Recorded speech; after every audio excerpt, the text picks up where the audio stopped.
En los momentos que podríamos llamar de crisis o de mayor estrés institucional, es preciso a veces detenerse, pensar un poco y ponernos todos y todas en el diván.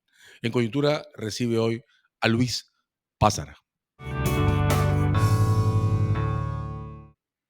Luis, ¿cómo estás? ¿Qué tal? Encantado de conversar contigo, César. Nosotros agradecidos por tu tiempo. Luis, comencemos por el principio, aunque tengo la impresión que el principio no tiene forma. ¿Cuáles son tus impresiones de lo que se ve como entorno institucional y social en este Perú de hoy? Mira, lo que se ve, es decir, la mirada que uno, desde la distancia a la que yo estoy, uno puede dar, es en la superficie una serie de múltiples peleas, discusiones, entrampamientos. Más allá de eso hay como una especie de nube, ¿no? Sobre todo cuando uno, como a mí me preguntan de vez en cuando, oye, pero ¿a dónde va el Perú? La verdad es que no tengo idea, porque hemos llegado, creo yo, a un momento de entrampamiento muy complicado, en el cual no solamente tenemos una presidenta de la República con 9% de aprobación, creo que no hay antecedentes de una cosa así, no estoy seguro, pero en fin. Sino que además, mucho más grave que eso, es que tenemos un Estado que tiene existencia nominal. Entonces, como que uno siente quizás un vicio de abogados, pero uno siente como que ha perdido el timón, ¿no? Es decir, ¿quién puede conducir esto? Ya no sabemos quién lo puede conducir, o quién lo está conduciendo, no lo sabemos. Entonces, esa es mi impresión. Voy a quedarme con la incertidumbre como sensación y la comparto, creo que es predominante. Yo agregaría eso que de varias maneras, 23 años después, la última ideación que tuvimos de una suerte de consenso mínimo institucional, la transición post-90, está agotada, ¿no? Digamos, hay diferentes maneras de ver cuándo se agotó, si en el 16, si en el 19, si con la pandemia en el 20, pero está agotada. Entonces, claro, en medio de esa sensación de transición hacia no sabemos dónde, tenemos varias cosas que nos interpelan, ¿no? Una creo, Luis, y me gustaría tu impresión, es el modo en que emergió una especie de tejido social basado en las economías ilegales. Tengo la impresión que a estas alturas hablar de informalidad no alcanza, ¿no? No son gremios, No. ¿no? Son economías estructuradas, con territorios, pisos. Hace una semana, por ejemplo, pasó algo horrendo en Patás, ¿no? Uno de los indicadores fuertes de cómo interactúan las economías legales y formales está en el sector minero. Las minas, las formales, hasta hace unos años, tenían algo así como áreas de protección, tierras de nadie que las protegían de los campamentos ilegales.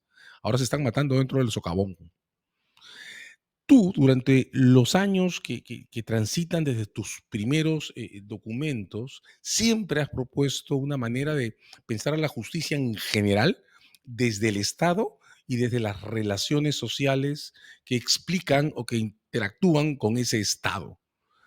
¿Es ahora el Estado otra cosa o está en proceso a convertirse en otra cosa en medio de esta especie de predominio de economías ilegales? ¿Qué impresión te da esta visión sobre el modo en que se relacionan o ha crecido la criminalidad económica en nuestro medio?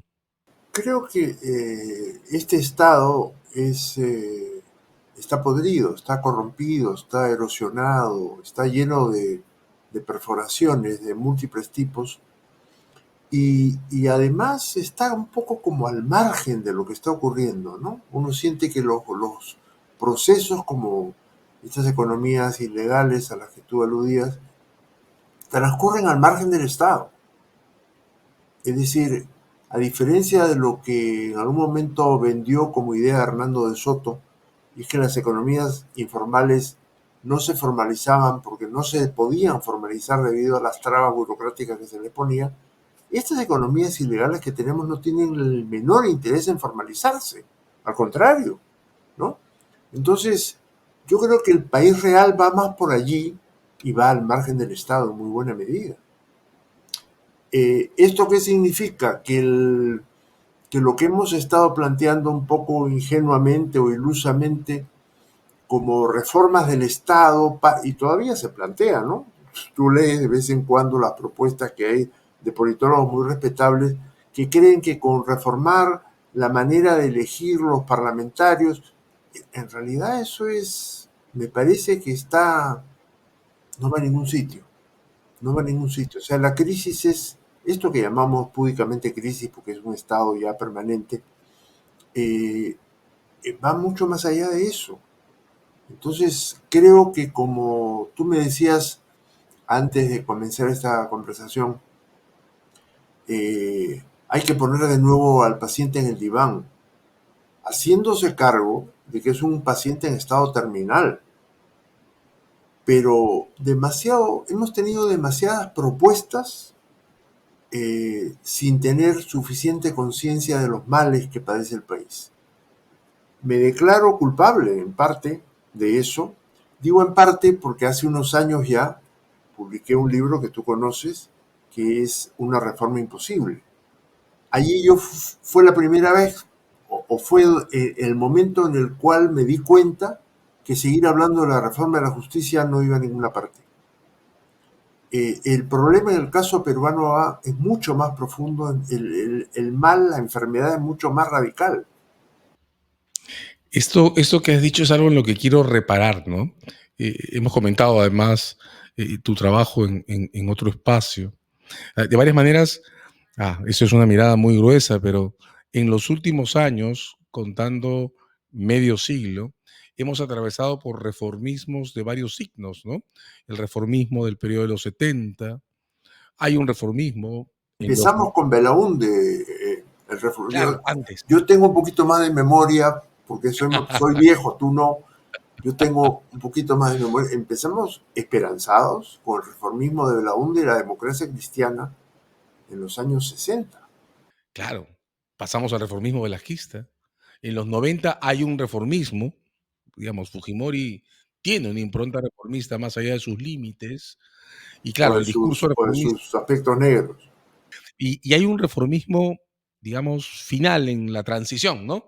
Esa especie de gran acumulación de energía desatada que había permanecido durante los 90 en segundo plano. Y claro, tú en la reforma imposible, hasta por el título, denuncias un posible fin o un probable fin o un fin de hecho de los ciclos reformistas en general. Ahora, ¿qué significa, Luis, dejar la referencia reformista? Tengo claro que si se sostiene la idea de reforma por 50, me corriges, 60 años, pues entonces ya no estamos hablando de esa especie de shock institucional que se requiere para cambiar algo. Estamos hablando de una suerte de ideación permanentemente frustrada. Pero si la dejamos de todo, y como dices, terminamos por constatar que las reformas, la judicial, la política, diría para empezar, la antiburocrática o la de simplificación administrativa, no han sido exitosas, han mostrado límites y tenemos que cambiar el esquema. ¿A dónde vamos? ¿Cómo nos paramos frente a ese Estado? Que tengo la impresión, las economías ilegales, todas, están interesadas en contener, desestructurar y subordinar. ¿Sabes cuál es el nuevo componente que yo he empezado a ver en los últimos años? A partir de mis esporádicas visitas a Lima y de conversaciones como la que estamos teniendo ahora con amigos que mantengo todo el tiempo y mi lectura de encuestas que dicen muchas cosas. El elemento nuevo que se ha incorporado al panorama, no sé desde hace cuánto exactamente, es la desesperanza. Entonces, creo que más allá de la posibilidad de hacer reformas o de cambiar tal o cual cosa o de esperanzarse en la siguiente apuesta electoral, que es lo que hemos venido haciendo como ciudadanía durante mucho tiempo, la gente lo que cobra ahora es ver cómo se salva dentro o fuera del país. Hemos visto las cifras de cómo se ha cuadruplicado el número de emigrantes peruanos, ¿no? Entonces hay una desesperanza muy grande sobre la cual yo me pregunto qué puedes construir, más allá de lo que nosotros podamos imaginar como vías de salida. Cuando la gente no tiene esperanza, cuando el pueblo no tiene esperanza, ocurren dos cosas. O que se dedica a lo que puede, y eso incluye las economías ilegales o delictivas, para decirlo más francamente, o se va del país. Son las dos posibilidades. Y la cifra de los que declaran que quieren irse, si pudieran, alcanzan más de la mitad de la población. Entonces, tú dices, ¿qué es esto? ¿Es una sociedad que se está desmoronando? En una síntesis, ¿qué expresa este reaparecer de una alta tasa de migraciones en el modo en que se está comportando la ciudadanía respecto al Estado, en términos de expectativas, de esperanza? Yo creo que la diferencia con los picos de migración anterior, que efectivamente los hubo, creo que el primero fue en la época de Velasco, que hubo una importante migración a Venezuela, eh, es que antes se salía en busca de una mejora. Esto es, yo tenía determinado nivel de ingresos que me resultaba insatisfactorio por los periodos de inflación, y entonces buscaba mejorar esto yéndome a un país en el cual había mejores condiciones. Ahora me parece que lo que pesa más es la desesperanza, es decir, me voy porque aquí no tengo futuro, y esto es otra cosa. Una otra cosa que está o que podría estar relacionada con la falta de narrativas o ideaciones que creen espacios para la vida de las personas pensada como proyecto, ¿no? La desesperanza al final del día es una sensación de falta de conexión con el futuro personal en el futuro del entorno. Si es así, Luis, entonces tal vez en lo que tenemos que empezar a trabajar es en la malla de relaciones interpersonales en el primer piso de la sociedad, a nivel intercomunal, espacios públicos de barrio, de vecinos, de asociaciones. De repente nos hemos quedado rotos en el encuentro interpersonal y quizá eso es más importante todavía que las macrocrisis como la de la representación, como la de las reformas frustradas y demás. ¿Crees que por ahí podríamos encontrar un espacio, volvernos a concentrar en la malla de relaciones entre personas, tejido de vida, cotidianeidad, futuro? Sí, como diseño no está mal, pero yo me pregunto cómo reconstruyes tú la confianza en un país que es o el primero o el segundo en América Latina en nivel de desconfianza interpersonal. ¿Cómo reconstruyes eso? Yo no tengo idea de cómo se hace. Seguramente habrá maneras, pero resulta tan trabajoso, tan complicado, no sé, va más allá de lo que yo puedo imaginar, te confieso. Es pensar en el centro, ¿no? Creo que tienes razón. Creo que la desconfianza nos caracteriza y que eso hemos dejado por demasiado tiempo que impregne nuestro tejido social, ¿no? Si empezamos a jugar con el concepto de desconfianza de varias maneras, incluso la actitud de las economías ilegales hacia el Estado, que es un permanente no te metas, un permanente voy a quebrar tus esquemas de control o de supervisión o de sanción, es también un hijo de la desconfianza, ¿no? Pero sigo creyendo, honestamente, que algo tenemos que hacer, aunque sin duda pasa por cambiar el paradigma. Tú lo dijiste, apostar en el discurso reformista en este instante suena casi ilusorio, pero hay otros espacios, ¿no? Está, por ejemplo, el espacio de la formación, la escuela y las universidades, que también son un tema sobre el que tú has ido y venido muchísimas veces y con muchísima insistencia, un tema en el que quizás hubo una única reforma medianamente exitosa, que fue la que explicó que un ministro, Jaime Saavedra, pasara de un gobierno de un signo, el de Humala, a un gobierno de otro signo, el de Kuczynski, uno de los momentos que explica cómo nos estamos desarmando, la censura del ministro de Educación, una crisis reciente, la de la SUNEDU, y un espacio de cierta acumulación de energías posibles, ¿no? La recuperación de las universidades. ¿Cuál es tu mirada actual sobre lo que puede significar la enseñanza en este difícil proceso de búsqueda de una manera de establecer la confianza? Déjame decir algo que quedó pendiente del tema de la desconfianza. Uno puede pensar, sobre todo alguien joven puede pensar en el Perú que los peruanos somos así. Bueno, yo que tengo los años suficientes ya aludí a mi condición de viejo para decir, como en mi condición de viejo puedo decir algunas cosas que recuerdo, el Perú no siempre fue así. Es decir, la desconfianza es algo que ha ido creciendo, no sé exactamente cómo ni por qué, pero que ya en los años 90, diría yo, había ganado una buena parte del país, ¿no? Ahora, tú quieres llevar el campo el área de lo posible a la educación. Es quizá, digamos, si tú lo ves en frío, en el papel, es quizá un área clave para cambiar actitudes. Sin embargo, el proceso degenerativo que hay en la educación peruana es de tal naturaleza que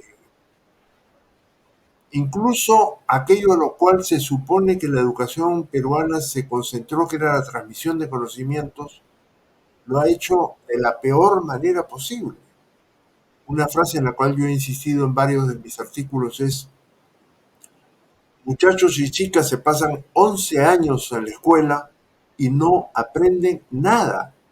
No aprenden ni a leer ni a escribir, no digo a multiplicar, eso ya es muy complejo. Es decir, no aprenden habilidades o capacidades elementales. Cada vez que hay concursos o cada vez que un reportero de televisión pone un micrófono delante de un grupo de chicos, incluso universitarios, es incansable el número de barbaridades que uno escucha. El tema a nivel universitario diría que es igual o peor, ¿no es cierto? Entonces, de nuevo, ¿por dónde comenzamos? No lo sé. Honestamente no lo sé. Pero este es el material que tenemos. El ejercicio está hecho. Hemos puesto al paciente sobre el diván. El diagnóstico no es bueno, pero es el paciente que tenemos. De modo que, mirando responsablemente las debilidades, tendríamos que buscar una manera y un espacio para empezar a encontrar formas en que nuestra sobrevivencia sea algo más que una repetición del desconsuelo, ¿verdad? Con nosotros, Luis Pázara, sus reflexiones desde el momento actual. Gracias a ti, César. Ha sido una ocasión, como siempre, muy interesante.